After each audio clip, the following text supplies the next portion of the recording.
আজকের breaking news, Apu বিশ্বাসকে স্ত্রী হিসেবে মেনে নিলেন প্রকাশ্যে ঢালিউড সুপারস্টার সাকিব খান।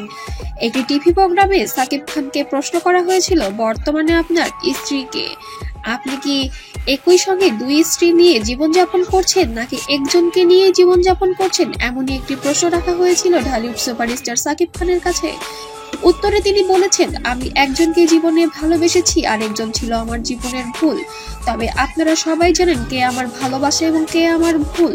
তবে দুজনই আমার সন্তানের মা, এটা সত্যি কথা হলেও তারা দুজনই আমার সন্তান, কিন্তু আমার হ্যাঁ, অপু বিশ্বাস সারাক্ষণ সাকিব সাকিব করে, তো কেন করবো না? আমি তো সাকিব নাম ছাড়া শিখিনি।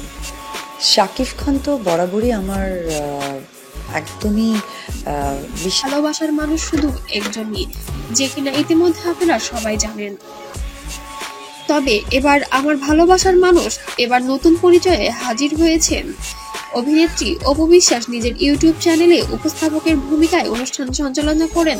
তিনি সম্প্রতি নিজের ইউটিউব চ্যানেলের জন্য বেশ কিছু প্রোগ্রাম নির্মাণ করেন এই ঢালিউড কুইন অপু বিশ্বাস, যার প্রেজেন্টেশন দিয়েছেন। এসব আমি কখনো করিনি আর এখনো করছি না। কতটা ভালোবাসা পেয়েছি, কতটা ভালোবাসা পাচ্ছি, বাট ভালোবাসা যে পাচ্ছি সেটা এটা কনফার্ম। একদম। তো অনেক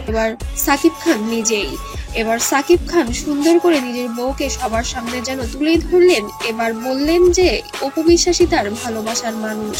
তবে বুবলি শুধু ছিলই মাত্র একটি ভুল তার। বুবলি তাকে অনেক সময় ব্ল্যাকমেল করে তার জীবনে প্রবেশ করেছে, যেটা ছিল তার জীবনের সব থেকে বড় ভুল।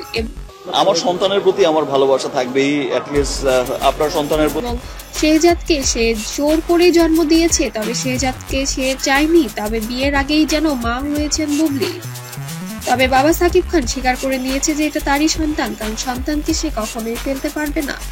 তবে সাকিব খান এবার ভালোবাসার মানুষকে এবার সবার সামনেই যেন ঘরে তুলে নেবে।